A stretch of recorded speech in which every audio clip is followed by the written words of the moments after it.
Hello everyone, nice to meet you. This is Sam and this is our second video. Today we'll be doing a poem reading workshop. So the title of today's poem, ang pamagat ng tula natin ngayon ay Masks or Mascara na isinulat ni Shel Silverstein. Before we proceed bago tayo sumunod sa video, what will we be learning today? So, ano ang matutunan natin ngayon? In the previous video, we did a song. Now, we'll be doing a poem. It's a singular verse, 4 din na linya tulad sa isang verse ng kanta. First, we'll be looking into the rhymes of the poem. Meron bang mga rhymes? Sunod, titingnan natin ang imagery ng tula. When you read it, what do you see? Anong nai-imagine nyo? The last, we'll discuss the story of the poem. I want you guys to keep these questions in mind once again while we're reading the poem, okay? Nice! Let's go! Let's go read the poem out loud. Once again, it's Masks by Shel Silverstein. She had blue skin, and so did he. He kept it hid, and so did she. They searched for blue their whole life through, then passed right by, and never knew. Very short, right? Do you see any words that rhyme? Let's check! If you look at the entire poem, it's only a few sentences. There's a period after he and she.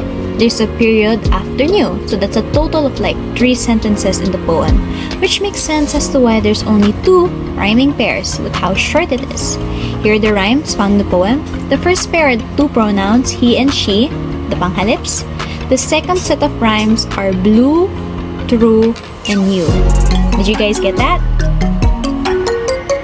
Next, we'll be talking about the imagery found in the poem. So, ano ang nakikita niyo kapag binabasa niyo yung poem na ito?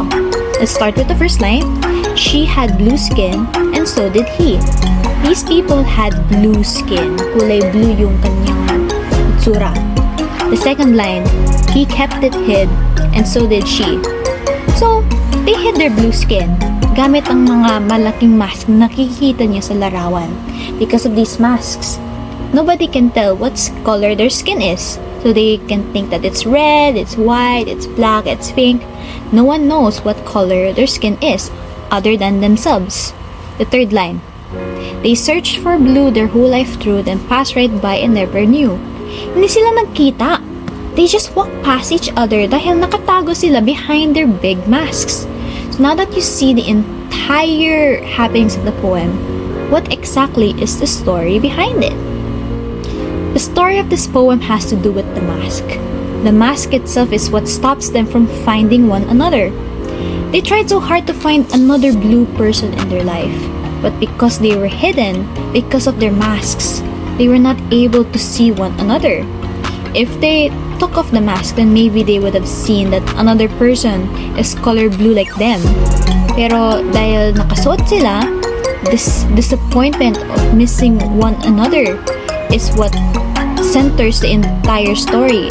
So you feel sad reading about it because you think, oh, what if, right? Kung only if they took off their mask, they would have been able to see another person just like them. Medyo nakakalungkot yung tula, di ba? Imagine ninyo, makaparehas kayong tao pero hindi kayo nagkita sa isa't isa. This makes us ask the question, why do people wear masks? And no, it's not because of COVID. This is like a different sort of mask. It's hiding one's true self. When you're shy or you're not confident or ayaw nyong ipakita ang totoo ninyong sarili, you're putting on a mask. You don't want to be like the people in the poem and miss out on the chance to connect, to meet.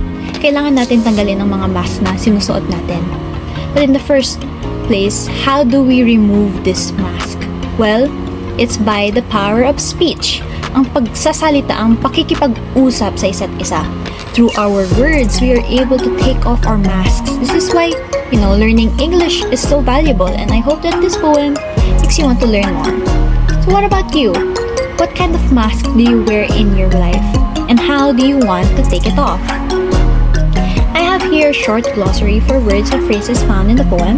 The first is kept, which is a verb, which means to have or hold or save something from showing.